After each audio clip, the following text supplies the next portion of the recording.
My parents were good Christians, so they were very genteel and caring and responsive to just about everybody, and that helped me to try to be likewise.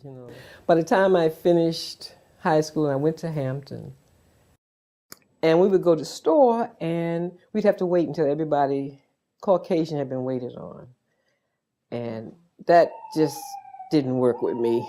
And it didn't mean I was demanding. I just saved my money. I didn't have to go. We started to demonstrate, and we went through the whole administrative building takeover and just the whole typical college thing that was going on in America at that time. And I remember, because I was on the dean's list, and the president came and why do you want to do this? Why do I want to do what? Demand respect? Get out of here. I've had it all my life till I got here. What do you mean? So we got kicked out, and that just means for me not honoring my scholarship the next year. So I went to William & Mary, which I was the first black person to go to, by the way. So this is more drama from the perspective of internal, but not from the perspective of learning about people. Because every experience I have had has been so instructive, you wouldn't believe it. It has been constantly showing me the sameness of human beings, the fears people face, the motives they use for their facades. Everything has been an instruction. So I say it that way because by the time I got the Quran in my hands, I was ready.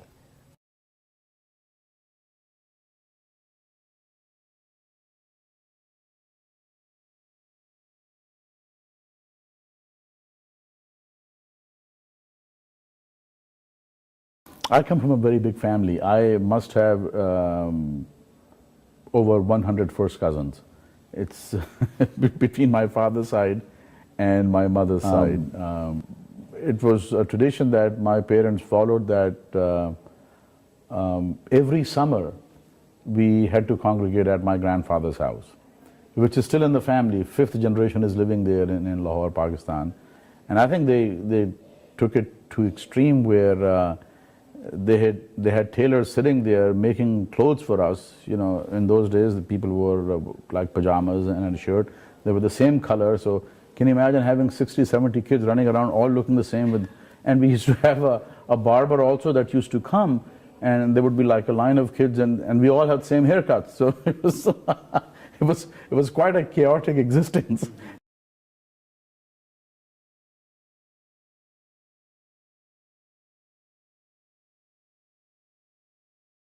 I was 18, Okay. and I joined the military without telling my parents. I wanted a pair of socks that said Army in it. I thought that was cool, and I filled out the little card and dropped it in the mail. Little did I know that's a marketing ploy to get phone numbers and people to recruit. My recruiter happened to be from Trinidad, of all places, and said, "Oh yes, it's just going to be this lovely, peaceful environment. You'll learn how to iron your uniform, put on your makeup." And I was going to be a clerk typist. I just 3 years in the military. You could go to Germany, do all the traveling, so I was there. When I got there, and basic training was co-ed. At Fort Devens? This was at Fort Jackson, South Carolina. It was 1979, so 1978, there were no longer WACs, Women's Army Corps. We all became soldiers, and nobody read me the memo saying that it's going to be co-ed. I thought it would be all one gender. So from the very first day, I am out ODOC 30 training with men. And when it came time for weapons training, because we're all trained to qualify on our M16s, we knew that we were training for combat at basic training. And needing to know how to fire a weapon was a very critical part of graduating from basic training. And if you didn't, you'd be recycled. And I came real close to being recycled.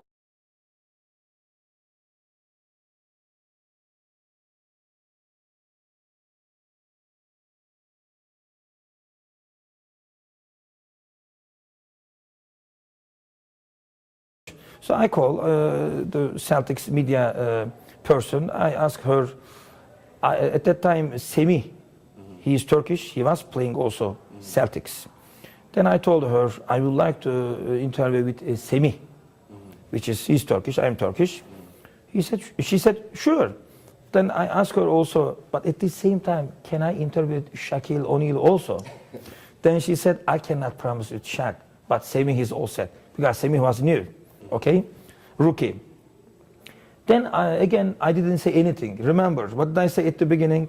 If patient, faith, and believe, don't give up. Those three things, not only for me, actually, for everybody.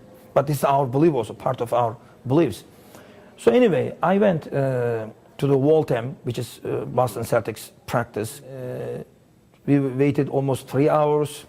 After 3 hours, they said, okay, come on in. What happened? Door is open. Shaquille O'Neal came. I didn't ask him. Nobody told him. Who sent him? What do you think? Allah. Exactly. Allah subhanahu wa ta'ala sent him for me. Believe it or not. When I see him, when he see me, imagine, he understood and he said that, oh, this is Turkish media came for you, Semih, my brother. And I ran, I forgot the Semih at that time. I go to the shack, I hug him, but then I feel like I'm hugging the stone, you know, right. How strong he is. Okay, don't even try to hug him, okay? So then I told him, I was almost going to cry. Wow. Imagine, 10 years. Remember, I met Şenol Güneş after 10 years, and I met Shaquille O'Neal again after 10 years. All right? Now I'm waiting Obama after 10 years.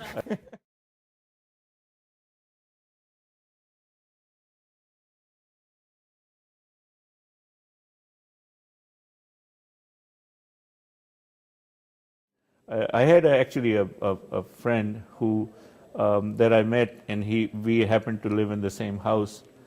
He was Palestinian, and so I think he told me that Ramadan is supposed to begin such and such tomorrow or next week, whatever.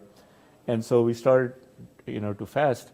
Now the question was, when do we get up in the morning? Like, I remembered that back home, my mother and sisters and so on would get up at about 3:30 in the morning, and then we would get up later on maybe, and they would wake us up after they'd prepared the breakfast and so on. But I didn't have an alarm clock. Wow. And every morning, not just once or twice, but for a whole month, I had sort of decided in my mind that I would have to get up at 3:30 in the morning, and I would wake up and look at the clock, and it would be 3:30. It wouldn't be 3:29. It wouldn't be 3:31. Every night, for a whole month, somehow there was some mechanism inside of me that would wake me up at exactly 3:30.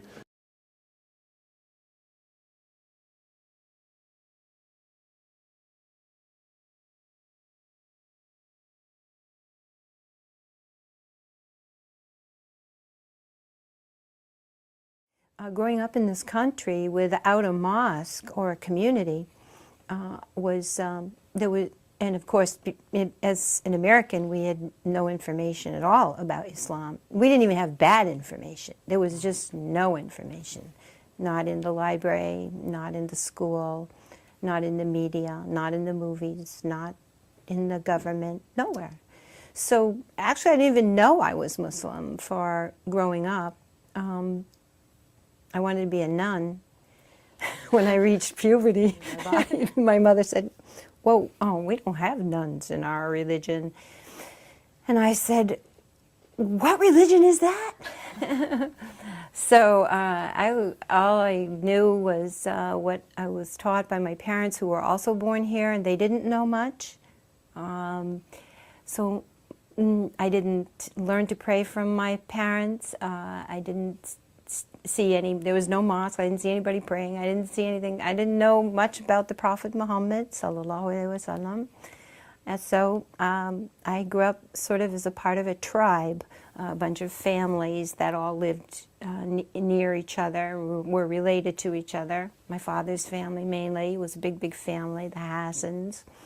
And we were all pretty much in the same boat. We didn't know anything and about Islam or being Muslims, and so that was a difficult time, because when I was growing up, everybody had a religion and a church, and you know, we kept saying, "Where's our church? Where's our church?"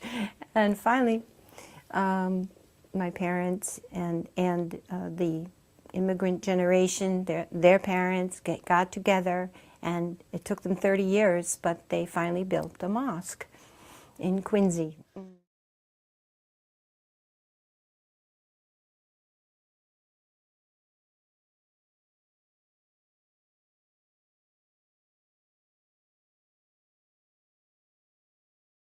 In the 80s, a group of us pooled our resources, and we were able to buy, like, what was it, 1, 2, 3, 4, 5, 6, 7 abandoned properties for like $10,000. This was in the 80s.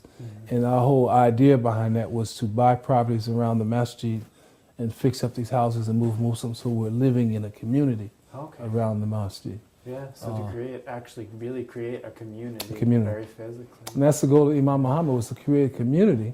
Because when you travel to certain parts of the world, I mean, you hear the adhan. Yeah. I mean, when we make Hajj, you hear the adhan, everything stops. All the vendors, the buses, everything stops, and the focus is on making prayer. I mean, for me, coming into Islam, back to the first experience was standing shoulder to shoulder and looking to the right and seeing all brothers on this side and all on this side, all doing things in harmony. It just, I mean, it was just a feeling, man, you couldn't describe it. It just for me, it was like, wow, this was just, wow, where has it been all my life? This, just standing in the ranks, and doing performance a lot. That was an amazing when I first come into Islam.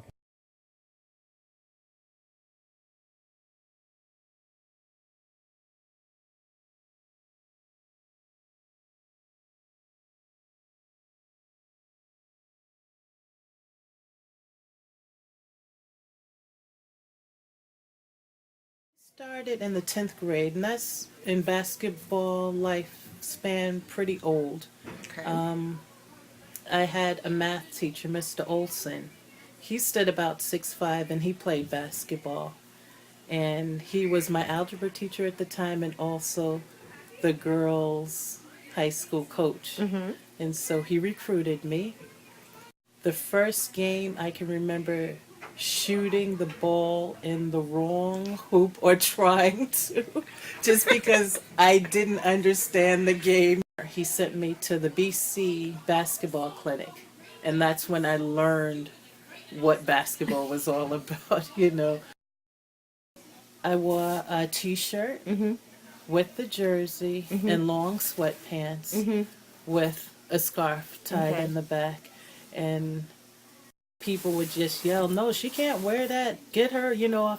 And so the coach made reference to the Constitution, freedom of religion, and so that superseded all of the other laws, and so that's what allowed me to play, you know. Wow. I knew if I was going to stand out, I needed to be an awesome player. And that's why I really worked hard. So during the summer times, I would be out in Washington Park, on Malcolm X Boulevard, in the Shelburne, the Rec Center in Roxbury, playing and practicing at the Y in Roxbury, you know, just learning as much as I could. Because if I was going to be representing, I needed to represent right. You know? And I think that's what ended up making me become a good player.